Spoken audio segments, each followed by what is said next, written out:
چیختی رہی، چلاتی رہی، مگر اکبر نے اس کی ایک نہ سنی۔ وہ ایسا ہی تھا، اکھڑ اور اپنی بات منوانے والا۔ سائمہ بیچاری دل ہی دل میں گھبرا رہی تھی۔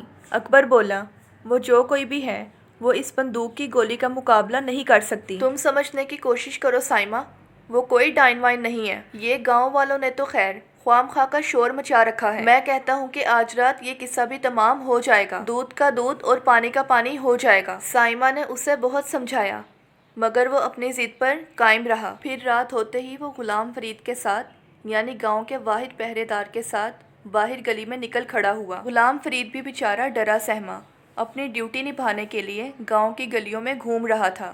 اکبر نے اسے بندوق دکھائی اور اس کا حوصلہ بڑھایا اور اسے کہنے لگا، ہم دونوں آج رات اسی کنویں کی طرف چلیں گے۔ غلام فرید نے اسے سمجھایا، ارے بھائی کیا ضرورت ہے خود ہی اپنے آپ کو مصیبت میں ڈالنے کی۔ اکبر نے اس کی طرف دیکھ کر کہا، تم پہرے دار ہو کر بھی ڈرتے ہو؟ غلام فرید کہنے لگا، میں نے اس کے بارے میں بہت شور سنا ہے۔ تم جانتے نہیں، گاؤں کے سب لوگ تو جھوٹ نہیں بولتے نا۔ ہمیں اس کنویں کی طرف جانے کی کیا ضرورت ہے؟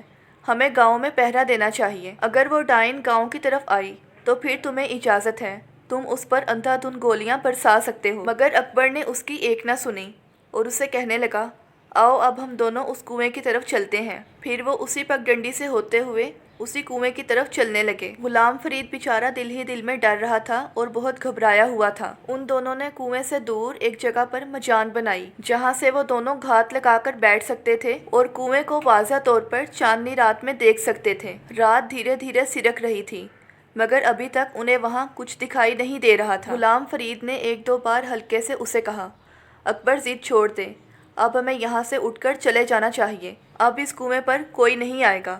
مگر اکبر اپنی بات پر قائم رہا، کہنے لگا، ہم صبح کی اذان تک یہیں اسی کنویں کے پاس بیٹھے رہیں گے، اس مجان پر دیکھتے رہیں گے، اگر وہ نظر آ گئی تو میں اس پر گولیوں کی بارش کر دوں گا۔ آج مجھے اس بات کا فیصلہ کر ہی لینے دے کہ آخر اس کنویں میں راز کی بات کیا ہے۔ وہ عورت کون ہے؟ وہ چڑیل ہے یا پھر ڈائن ہے؟ اور وہ کیوں اس کنویں کی منڈیر پر بیٹھ کر دردناک آواز میں چیختی چلاتی ہے؟ غلام فرید تو بیچارہ ڈر رہا تھا، مگر اکبر کا حوصلہ مضبوط تھا۔ ڈر کے مارے غلام فرید بھی وہیں بیٹھا رہا۔ دونوں تھوڑی تھوڑی دیر کے بعد مجان سے اپنا سر نکال کر اس طرف نظریں گاڑ دیتے۔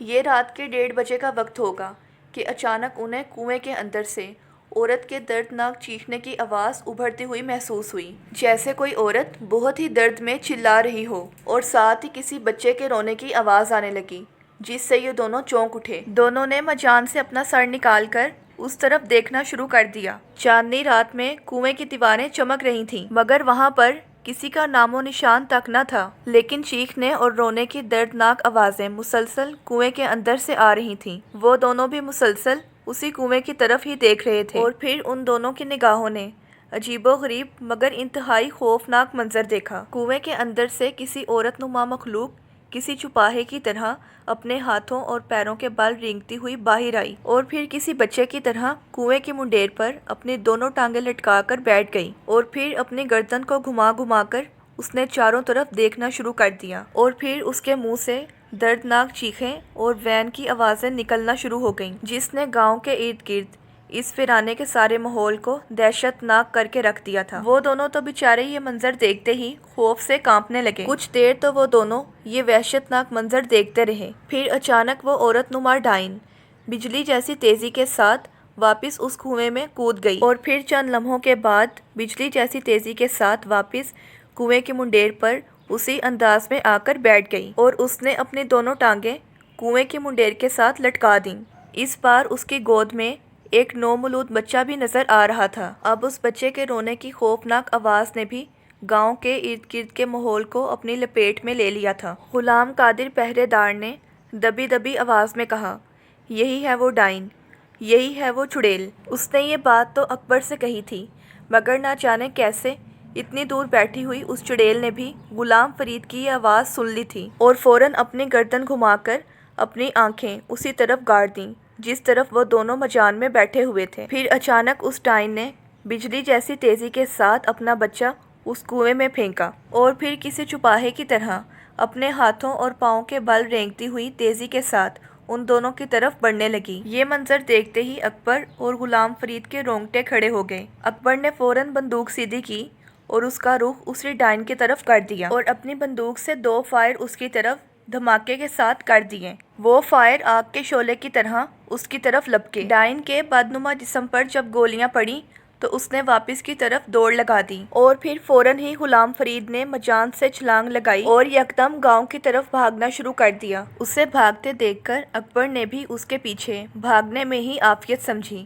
اس چڑیل نے جب ان کو واپس کی طرف بھاگتے ہوئے دیکھا تو وہ ان دونوں کی طرف بھاگنے لگی۔ اکبر وقفے سے اس کی طرف مڑ کر فائر کرتا۔ وہ دونوں دوڑتے دوڑتے گھر کی طرف بڑھ رہے تھے۔ پسینے میں دونوں شرابور ہو چکے تھے۔ پھولی ہوئی سانسوں کے ساتھ وہ گھر میں پہنچ گئے۔ اکبر نے اپنے گھر پہنچ کر جلدی سے کنڈی لگائی۔ باہر سے آنے والی خوفناک آوازیں ابھی تک اس کے کان کے پردے پھاڑے جا رہی تھیں۔ باہر سے آنے والی ان خوفناک اور دہشتناک آوازوں نے پورے گاؤں کو اپنی لپیٹ میں لے رکھا تھا، مگر گاؤں کے لوگ تو اپنے اپنے لحافوں میں لپٹے ہوئے نیند کے مزے لے رہے تھے۔ رات نہ جانے کس طرح گزری۔ اکبر بیچارہ تو ساری رات ہی جاگتا رہا۔ صبح فجر کی نماز کے بعد جب مسجد کے امام اور گاؤں کے کچھ دوسرے لوگوں کو اکبر نے مسجد میں اکٹھا کر کے بٹھایا اور انہیں سارا ماجرا بیان کیا، اب تو اکبر خود بھی اس بات کی تصدیق کر رہا تھا کہ گاؤں میں اس شیطانی چڑیل کا سایہ موجود ہے جو اسی کنویں کی منڈیل پر آ کر بیٹھتی ہے۔ اب یہ سوچنا ہے کہ اس سے جان کیسے چھڑائی جائے۔ مسجد کے امام صاحب یہ ساری بات سن کر کہنے لگے، دیکھو دوستو، کسی بھی مسئلے کے حل کے لیے سب سے پہلے اس کی حقیقت کو جاننا ضروری ہوتا ہے۔ مجھے اس گاؤں میں آئے ہوئے کچھ سال ہوئے ہیں۔ اگر گاؤں میں کوئی بڑا بوڑھا ہے تو وہ بتا سکتا ہے کہ اس گاؤں میں یہ پر اسرار ڈائن کب سے ہے اور کب سے اس نے گاؤں والوں کو خوف زدہ کر رکھا ہے، اور مجھے تو اس گاؤں میں آئے ہوئے کچھ سال ہی ہوئے ہیں۔ میں یقین سے نہیں کہہ سکتا، اور نہ ہی گاؤں میں کوئی اور ایسا آدمی ہے جو اس کی حقیقت سے واقف ہو کہ اصل میں یہ واقعہ کیا ہے، یہ کنواں کب سے پر اسرار ہے۔ گاؤں والے بھی سر جھکائے خاموشی سے یہ سب باتیں سن رہے تھے۔